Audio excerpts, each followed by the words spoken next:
There you go. So yeah, that's old worm mom, and I am really excited to hear from Jamie about her experiences and why she got into vermiculture. And yeah, take it away, Jamie. Thank you so much, Maria. I learned so much. I am a new worm mom. I fostered a worm bin. What had happened was so my team created about 17 worm bins, and we were supposed to send them out to teachers and classrooms in March. And then a day before the event was supposed to take place, the shelter in place was done. So we had to cancel the whole event, and all 17 worm bins have been spread out within our team. Some teachers took them, but I have one of the worm bins, so I'm just a foster mom. I will return this worm bin once the shelter in place lifts.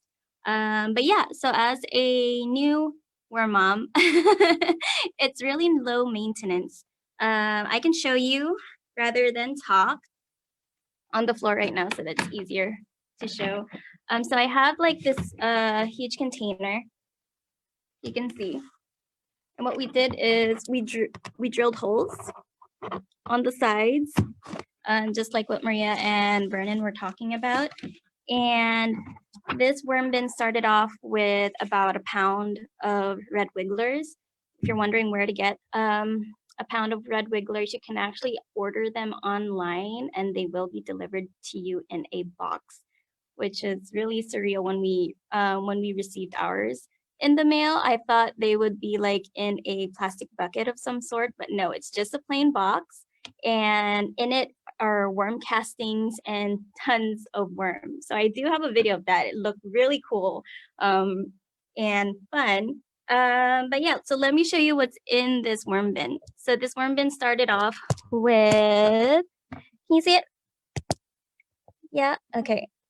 I think, hey, hold on. The weight of my phone is. Yep, we can see it. All right. Let me just go here. Okay. So this worm bin started off with, like I said, a pound of red wigglers. The bottom part, the first layer would have been a layer of cardboard on the bottom so that it absorbs the moisture from what would be the castings, right? But now you don't even see the cardboard. It is now disintegrated. It has disappeared. And yeah, I now have to replace it because if you notice, if you can see that the worm castings, it's quite damp. It's a very damp environment in here right now. About 2 weeks ago, I checked on them. They were pretty happy. The worm environment in here was, it was like the perfect temperature at some point, but for some reason, the temperature, I guess the humidity increased in here and now it's really damp. But just so you know, I didn't start off with worm casting. So it started off with cardboard, food scraps, and the worms, and then piles and piles of newspaper strips. And this is all the result. This is about 2 months old now. And that's a lot of worm castings that I have right now. But yeah, so aside from the red wigglers, I do have sow bugs in here as well. So roly-poly cousins in here. And yeah, so it's just starting off. It's starting off on a really, really, really good note. I do feed them about probably every 2 to 3 weeks. It depends. I don't feed them too much, and right now I'm probably not going to feed them any food that has too much moisture in it.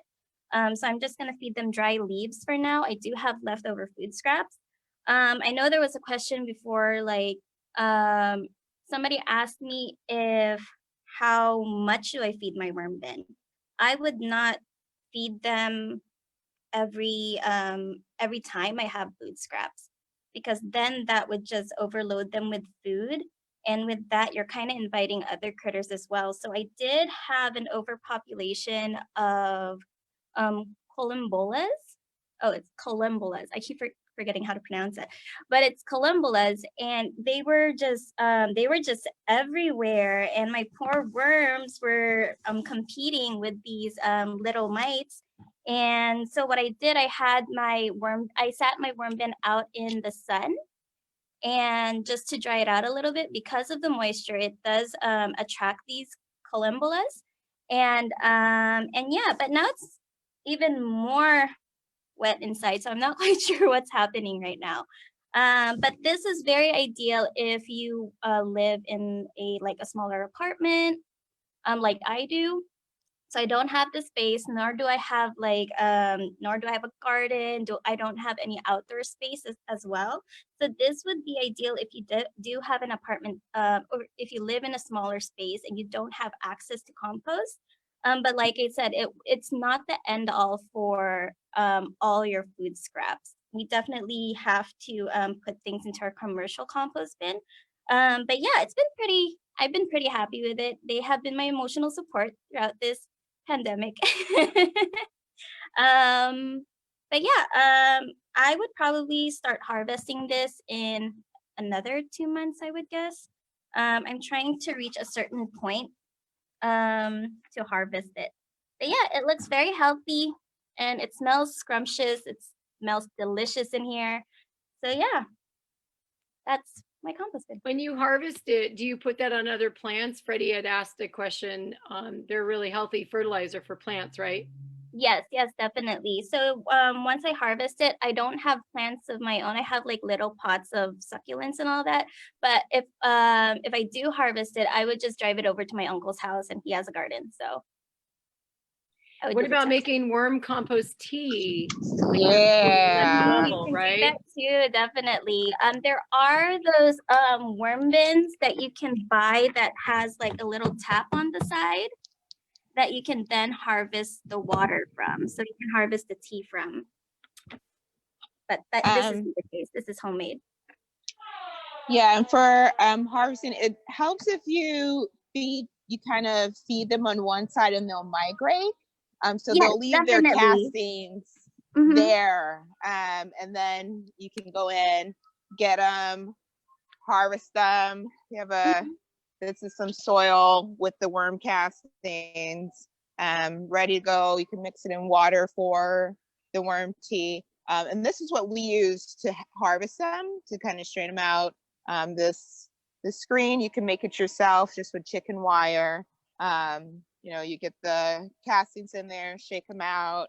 The worms stay in, and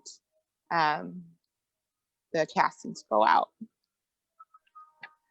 Do you often put in like newspaper or leaves or other things as you add in your food?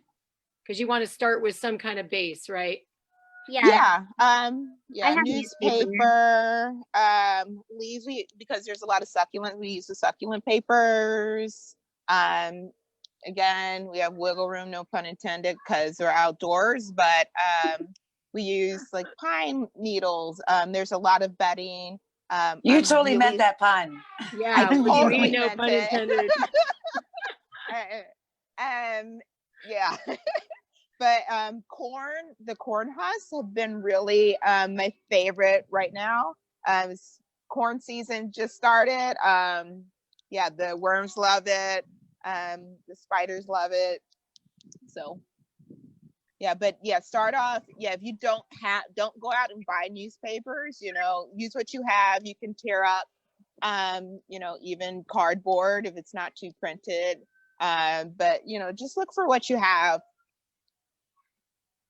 This is great. I also put in a link, you guys, I just went on Google, Red Wiggler worm site, and there's like Uncle Jim's Worm Farm, Buckeye Organics, just a number. I don't know if there's any recommendations you guys have. Yeah, Uncle Jim's is where I order from. They always have really healthy worms, and they have like a really cute newsletter that they email, and you can get their like physical newsletter too. But I just like get them as a sponsor.